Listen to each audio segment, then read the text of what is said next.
This is Think Tech Hawaii. Community matters here. And we are back live here in Think Tech Studio, Hawaii. I'm your host, Prince Dykes, coming to you guys live all the way from Honolulu, Hawaii. And guess what, guys? We didn't get canceled. We got another episode, so we're going to enjoy it.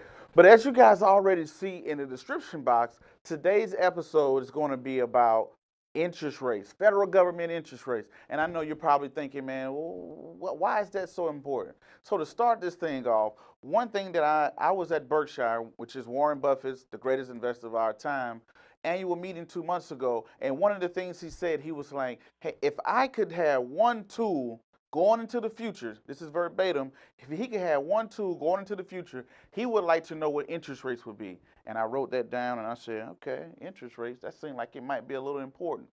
But we're going to go through and we're going to talk about what are interest rates, why are they important, future interest rate, how you can invest in this interest rate market, all the other great stuff. But as always, guys, I don't have a lot of time, and I definitely know you guys don't have a lot of time, so we're going to jump straight into it. So with this topic, I brought in a very special guest. We're talking about a 40-year Wall Street veteran that was around in the 70s, the 80s, the 90s, the 2000s, James Foytlin. If you followed me before on the Investor Show, you've seen him before coming in all the way from Wall Street, and I have him on the line today, and I want to go ahead and introduce him. How is it going, James?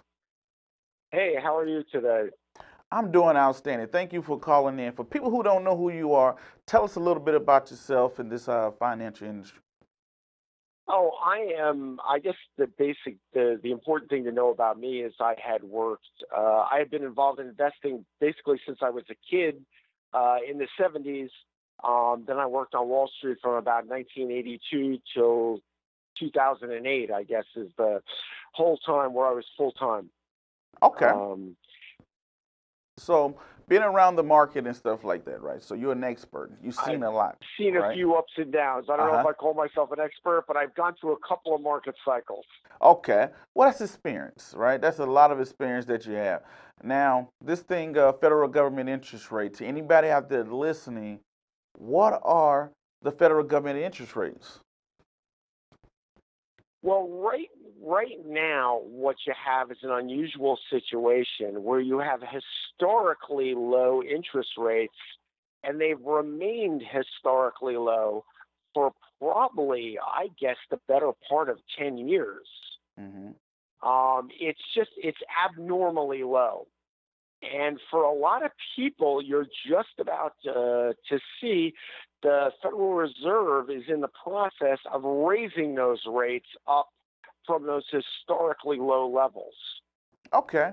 Now, the thing I want to piggyback off of what James just said, he's talking about the interest rates are historically low. Now, the federal government interest rates, they are so important because they control all of the interest rate. It goes in a domino effect. The federal government, it has its own rates that the chairman, Jane Yellen, she controls, and she's the one that controls the interest rates that the banks get. And the banks control our credit cards, our houses, our loans, all the good stuff like that. It's a way that they can raise and lower the interest rates, which is one of their most powerful tools. Right now, the interest rates, he said, at a historical low is at 1.16 currently as August 11th. Now, they meet about every year, the Federal Reserves, and they can decide whether to raise interest rates or to lower interest rates. And they raise interest rates in a way to slow down inflation, to cool out the market, to make sure we don't build this big asset bubble. And we got into this low interest rate society big when in 2008 as part of a stimulus package to stimulate the government. The government lowered interest rates, and by lowering the federal government interest rate, it's freed up a lot of money. So businesses will more likely borrow more money because it's cheap. We have a low interest rate. Business said, hey, you know what? We can buy this and maybe hire more employees, build more things and stuff like that. So now we've been in a bull market here since around about 2009, which means the market has been going up, up, up. And now we're kind of seeing interest rates kind of curve and cut up a little bit, from going from zero practically, and now they're at 1.16. And James is saying, hey, we've been in this thing for a long time. Now, I know you've probably seen something like this play in the past. How did it affect our economy and the stock market, you would say? Well, first of all, we need to go and look at what really went on. You mentioned the 2008 financial crisis.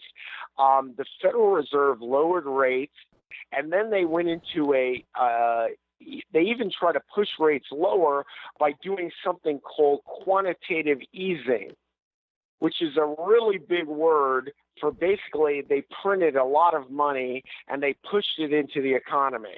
The idea is just what you said, make money easier so people will spend it. The reality probably is more that the money went into the stock market and made the stock market go up more than people spent it. What you have now is you have two big issues going on with the Fed. The Fed, under normal circumstances, we always say if interest rates go up, stocks go down. If interest rates go up, bond prices go down. But this is a very long telegraphed move by Janet Yellen, the Fed chair. She's been signaling she wants to raise rates for a very long time. She has really two problems here. The first problem is she needs the data to prove that the economy is getting stronger. But the second problem, that's a lingering problem probably since the end of the Greenspan era, which now we're talking probably in the early, I would say, in the 1990s. Greenspan was talking about this. The measurement tools that the Fed has, there's a lot of skepticism about how accurate they are at measuring the economy. So Yellen's been looking for an excuse to raise rates, but she needs to see it in the data. And the data so far has been very mixed, although this morning we had a fairly significant increase in retail sales. So I think that's gonna get her to start to ratchet things up, albeit very slowly. Okay. The Fed works best for investors. I think my point is that a lot of the interest rate raises are already they're sort of in the market already. They're already calculated. And because interest rates are at this historically abnormally low level, it's going to take a while for us just to get up to what normal interest rates might be, like the norm, what really interest rates should be. Traditionally, if the Fed were to make rapid movements one way or other, either raising interest rates or lowering interest rates, it would dramatically impact the stock market. But the stock market historically has liked if the Fed got on a program and said, hey, we're going to start raising rates a quarter of a point every 60 days or every 90 days or every if the Fed goes creates a plan and starts to follow through, the market's probably not going to be too bothered at these levels by whatever the Fed's doing.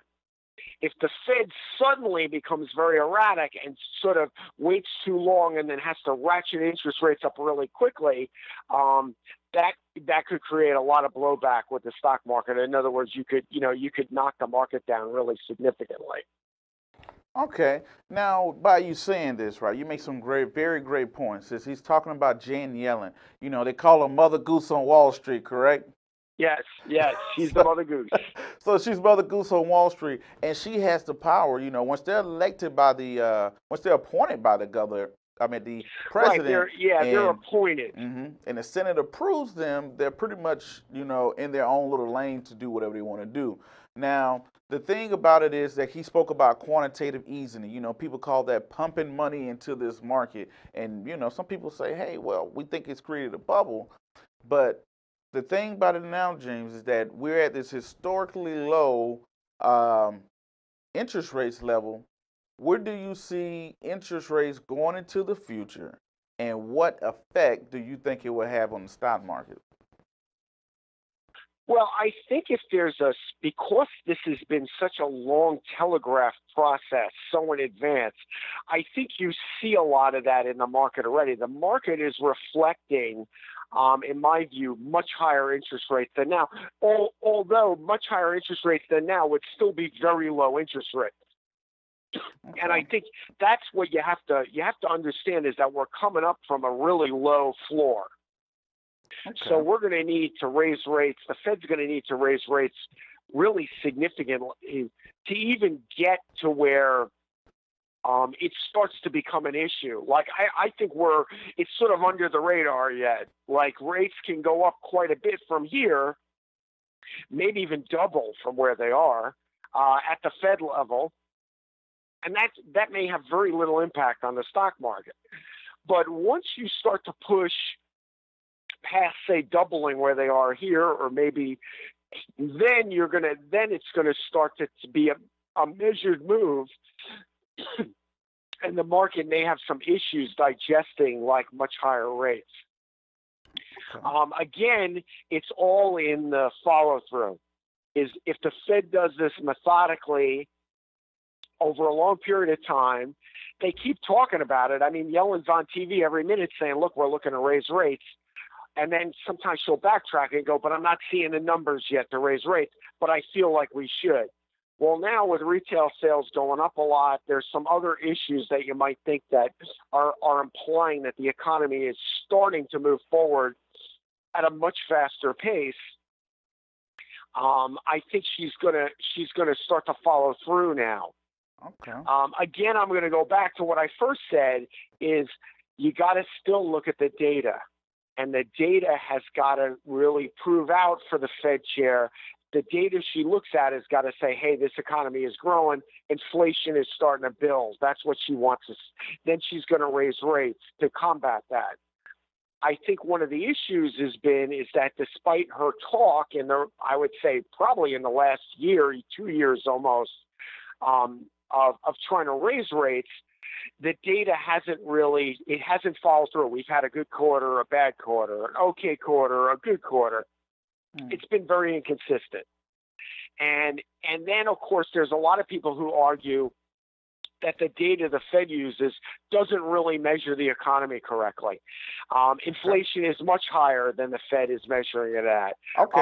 Well, hold on, the James. Economy is. Before we go any further, we got to take a quick commercial break, and we're going to come back with Perfect. more from James, and we're going to come back with my opinion and stuff like that. So, guys, stay tuned to the Prince of Investing. This is Think Tech Hawaii, raising public awareness.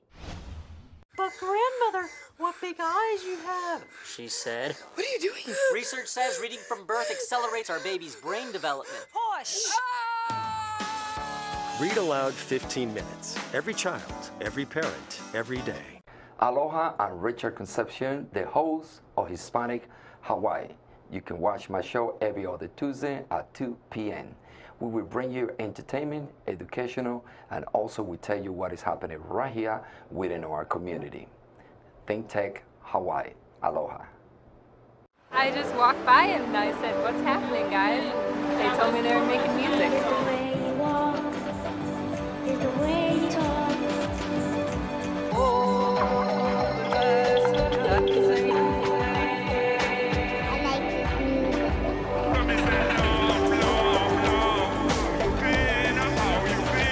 They said I could play, so any chance to play at all. You know, that's my life. I love music. And guys, we're back. Thank you guys for tuning in. If you haven't seen us earlier, we're talking about the federal government interest rates and your investments. Now, we did a lot of talking before the commercial break, talking about, the interest rates, where they at and historically and things like that. Now, I'm joined by my very special guest, but before I jump back into that, I want to give you guys like a simple way of people saying, hey, how interest rates could affect the stock market. Not only the stock market, we're talking about real estate, your credit card, banks, loans, all that type of stuff. That's why it's so important. But one of the things people say, hey, if the government raises interest rates, the stock market's at an all-time high. This morning we had great retail reports. If the federal government gets good indications and data that the market is going up, they have a tool that they can raise particular interest rates. Now, what raising interest rates does is it